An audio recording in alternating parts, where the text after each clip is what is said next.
कि अगर अमेरिका और ईरान के बीच वाकई एमओयू पर बात आगे बढ़ रही है और हालात बेहतर हो रहे हैं, तो फिर ईरान ने अचानक एक बड़ी जंगी तैयारी क्यों शुरू कर दी है? क्यों डिफेंस सिस्टम्स फायर किए जा रहे हैं और बड़ी मिसाइल्स के टेस्ट हो रहे हैं? क्या ईरान इस बात को जानता है कि ये जो शांति दिखाई दे रही है ये आने वाले तूफान के पहले की शांति है और कुछ ही दिनों बाद एक बार फिर जंग छिड़ सकती है, एक बार फिर धोखा हो सकता है? आखिर क्या वजह है कि ईरान के बड़े कमांडर्स, ईरान की सेना इस बात की तैयारी में जुटी हुई है कि किसी भी वक्त हमला हो सकता है? इस पर हम डिटेल से बात करेंगे, लेकिन शुरुआत करते हैं इस वक्त की सबसे अहम खबर के साथ।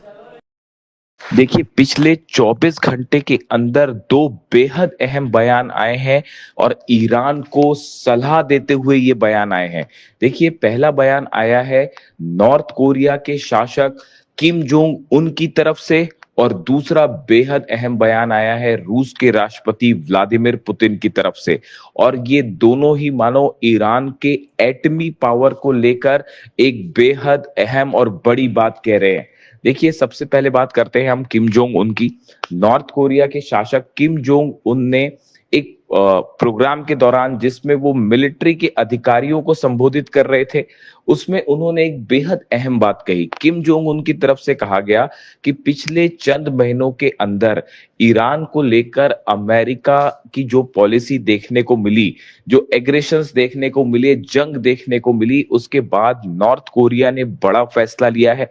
नॉर्थ कोरिया ने अपने एटमी हथियारों को तेजी से बढ़ाना शुरू कर दिया है। किम जोंग उनका कहना है कि अमेरिका और इजराइल जैसे देशों का सिर्फ एक इलाज है कि देश के एटमी पावर को बढ़ाया जाए, एटमी शक्ति को बढ़ाया जाए, ताकि अमेरिका और इजराइल जैसे देश हमला ना कर सके। देखिए, ये बेहद अहम बात है जो किम जोंग उन कह रहे हैं। किम जोंग उन ने एक बात और कही कि आजकल जो राष्ट्रवाद की परिभाषा अमेरिका और इजराइल जैसे देशों में देखने को मिल रही है, यूरोप के कुछ देशों में देखने को मिल रही है, ये बेहद खतरनाक है। और इस विचारधारा के चलते कई देशों पर हमले की कोशिश हो रही है, हमले हो रहे हैं। यही ईरान के साथ भी हुआ। जिस तरह से ईरान को निशाना बनाया गया, ऐसे हालात में किसी भी देश की सुरक्षा का सिर्फ एक रास्ता है, वो ये है कि न्यूक्लियर डिटरेंट हासिल किया जाए, एटमी शक्ति को बढ़ाया जाए, ताकि ऐसे देश हमला ना कर सके। किम जोंग उन का ये बयान इस ओर इशारा कर रहा है कि आने वाले चंद दिनों के अंदर नॉर्थ कोरिया की तरफ से अपने हथियारों के कार्यक्रम को, खास तौर पर एटमी हथियारों को तेजी से आगे बढ़ाया जाएगा। और किम जोंग उन ने इसका खुला ऐलान भी कर दिया है। उन्होंने अपनी सेना को ये आदेश दे दिए है कि जो मिसाइल प्रोग्राम है उसको तेजी से आगे बढ़ाया जाए, लॉन्ग रेंज मिसाइल्स बनाई जाए, साथ में एटमी जो हथियार हैं इनको भी तेजी से आगे बढ़ाया जाए, इससे जुड़े रिसर्च को तेज किया जाए। देखिए, ये बेहद अहम बयान है और एक प्रकार से इसे ईरान के लिए एक बड़ी सलाह माना जा रहा है। दूसरे शब्दों में किम जोंग उन ये कह रहे हैं कि ईरान को भी अपनी सुरक्षा के लिए एटमी पावर हासिल करना चाहिए, इसके अलावा और कोई चारा नहीं है और कोई रास्ता नहीं है। जब तक एटमी हथियार नहीं होंगे, जब तक न्यूक्लियर बॉम्ब नहीं होगा, तब तक हमले जारी रहेंगे, धोखा होता रहेगा। देखिए, ये बयान नॉर्थ कोरिया की तरफ से आया, किम जोंग उन की तरफ से आया, जो सीधा सीधा ईरान के मुद्दे पर बोलते दिखाई दिए। अब इस बयान के चंद घंटों बाद ही रूस के राष्ट्रपति व्लादिमीर पुतिन की तरफ से भी एक बेहद अहम अहम बयान आया। देखिए, व्लादिमीर पुतिन भी एक सेना से जुड़े कार्यक्रम को संबोधित कर रहे थे और उस दौरान उन्होंने कुछ ऐसी बातें कही जो इस ओर इशारा कर रही है कि आने वाले वक्त में जल्द ही एक बड़ी जंग छिड़ सकती है। देखिए, उन्होंने कहा, वो नेटो देशों की तरफ इशारा करते हुए कह रहे थे, रूस की तरफ से ये कहा गया, पुतिन की तरफ से ये कहा गया कि ऐसा लग रहा है कि नेटो के देश, उन्होंने ट्रम्प का अमेरिका का नाम नहीं लिया, लेकिन उनके कहने का मतलब अमेरिका से भी था। ये सीधा हमला ट्रम्प पे माना जा रहा है। पुतिन ने कहा कि नेटो देश अब रूस के खिलाफ सीधे जंग की तैयारी कर रहे हैं। जिस तरह से पिछले चंद दिनों में हमले शुरू हुए रूस के ऊपर, रूस की 80 से 85 ऑयल रिफाइनरीज को निशाना बनाया गया। अब पुतिन का कहना है कि जिन हथियारों से हमले हो रहे हैं, रूस को जिस तरह से निशाना बनाया जा रहा है, ये नेटो देशों की, अमेरिका की साजिश है और नई जंग भड़काना चाहते हैं नेटो के देश। इसके साथ ही देखिए, पुतिन ने भी एक बेहद अहम बात कह डाली है। पुतिन ने ये कहा है कि रूस की सेना अपने एटमी हथियारों के रिसर्च को बढ़ाएगी, अपने एटमी हथियारों के जखीरे को मजबूत बनाएगी। देखिए, ये बात वही है जो किम जोंग उन कह रहे हैं, और किम जोंग उन के बयान के चंद घंटों के अंदर ही पुतिन का भी ये बयान आया, और पुतिन का भी कहना यही है।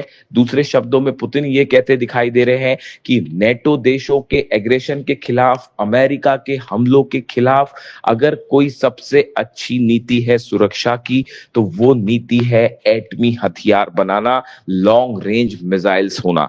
उनका ये कहना है, अगर किसी भी देश के पास मिसाइल्स हैं या फिर एटमी हथियार है, तो वो उस देश के लिए एक बड़े डेटरेंट का काम कर सकते हैं और दूसरे देश हमला नहीं कर पाएंगे। देखिए, जिस तरह से ईरान पर हमले हुए, ये कहा गया कि ईरान अपना न्यूक्लियर प्रोग्राम आगे बढ़ा रहा है, ईरान एटमी हथियार बना रहा है, जबकि ऐसा कुछ नहीं था। पूरी तरह से झूठी और बेसलेस बात थी, जिसके आधार पर ईरान पर लगातार हमले किए अमेरिका ने। लेकिन नतीजा सामने है, अमेरिका और इजराइल को इस जंग में मुंह की खानी पड़ी। अब हालात ये है कि अमेरिका के साथ एमओयू साइन हो चुका है और तमाम तरह की डील्स की बातें हो रही हैं, लेकिन ये डील साइन होने के पहले ही पटरी से उतरती दिखाई दे रही है और अहम मुद्दों पर कोई सहमति नहीं बन पा रही है। चाहे वह 12 अरब डॉलर की फ्रीज संपत्ति का मामला हो, चाहे 300 अरब के कंपनसेशन का मामला हो, जो नुकसान हुआ ईरान को उसकी भरपाई का मामला हो, इसके अलावा न्यूक्लियर इंस्पेक्शन को लेकर, न्यूक्लियर जो ठिकाने हैं ईरान के, वहां पर क्या आईएईए के इंस्पेक्टर जाएंगे, इसको लेकर भी अमेरिका और ईरान एकमत नहीं है और हालात बिगड़ते दिखाई दे रहे हैं। ऐसे में हॉर्मूज का मैनेजमेंट कैसे होगा, इसको लेकर भी हालात साफ नहीं है। ईरान ने ओमान के साथ एक बड़ी बैठक की है कि आगे कैसे मैनेज किया जाए, स्ट्रेट ऑफ हॉर्मूज में एडमिनिस्ट्रेशन कैसे हो, जहाजों का, इसको लेकर एक बड़ी बैठक हुई है ओमान और ईरान की, जिस पर अमेरिका को आपत्तियां हैं। अमेरिका का कहना है किसी तरह का कोई भी सर्विस चार्ज हॉर्मूज में नहीं लेने दिया जाएगा। इस मुद्दे को लेकर भी अमेरिका और ईरान आमने सामने हैं। वहीं डोनाल्ड ट्रंप की तरफ से भी ये बयान आ गया है कि आईएईए के इंस्पेक्टर्स जो हैं वो ईरान जाएंगे और न्यूक्लियर साइट्स पर जो है वो पता लगाएंगे कि वहां क्या हालात है, जिसको लेकर भी ये साफ नहीं है कि ईरान इसको इजाजत देगा या नहीं। ईरान की तरफ से साफ कह दिया गया है कि फिलहाल इस तरह की कोई परमिशन नहीं दी गई है। ऐसे में ये माना जा रहा है कि अमेरिका और ईरान के बीच चंद दिनों बाद एक बार फिर बड़ी जंग देखने को मिल सकती है। जिस तरह से लेबनान और गाजा में हमले जारी हैं नेतन्याहू के, वो इस ओर इशारा कर रहे हैं कि सीज फायर पूरी तरह से फेल है, खासतौर पर लेबनान में और गाजा में। इन हालात में जहां पूरा मिडिल ईस्ट एक बार फिर जंग की ओर बढ़ता दिखाई दे रहा है धीरे धीरे, ऐसे में रूस की तरफ से और नॉर्थ कोरिया की तरफ से ईरान को बड़ी वार्निंग्स आई हैं, बड़े संकेत दिए गए हैं, और दोनों ही बयान पुतिन और किम जोंग उन के, जो कि ईरान की जंग की ओर इशारा करते हुए ये कहा गया कि अगर सुरक्षा का कोई रास्ता है तो वो सिर्फ एटम बम है। देखिए, सीधे तौर पर पुतिन ने ईरान का नाम नहीं लिया, लेकिन नॉर्थ कोरिया के तानाशाह जो हैं, उन्होंने किम जोंग उन की तरफ से ये सीधा सीधा ईरान की जंग से जोड़कर इसको बात को कहा गया, और उन्होंने साफ कहा कि अमेरिका और इजराइल जैसे देशों का हमलों का कोई अगर इलाज है तो वो इलाज है एटमी डेटरेंस हासिल करना। अब इस बयानों को ईरान किस तरह से लेता है, ये बात अभी किसी तरह का कोई रिएक्शन ईरान की तरफ से फिलहाल नहीं आया है, लेकिन इसे एक बड़ी सलाह मानी जा रही है ईरान के न्यूक्लियर प्रोग्राम को लेकर। और इसने एक बार फिर ये बहस छेड़ दी है कि क्या ईरान को अपनी सुरक्षा के लिए एटमी हथियार बनाना चाहिए। क्या जब तक ईरान के पास एटमी शक्ति नहीं होगी तब तक बार बार अमेरिका और इजराइल धोखा करते रहेंगे, डील के नाम पर दगाबाजी होती रहेगी और मौका देखते ही फिर से ईरान पर हमला होगा। इन हालात में क्या किम जोंग उन की सलाह ईरान को माननी चाहिए और न्यूक्लियर हथियार की दिशा में आगे बढ़ना चाहिए? ये वो सवाल है जो एक बार फिर सोशल मीडिया में चर्चा का मुद्दा बना हुआ है। इससे जुड़ा जो भी अपडेट होगा वो आप तक पहुंचाएंगे। वीडियो कैसा लगा कमेंट करके जरूर बताइए। Thank you so much.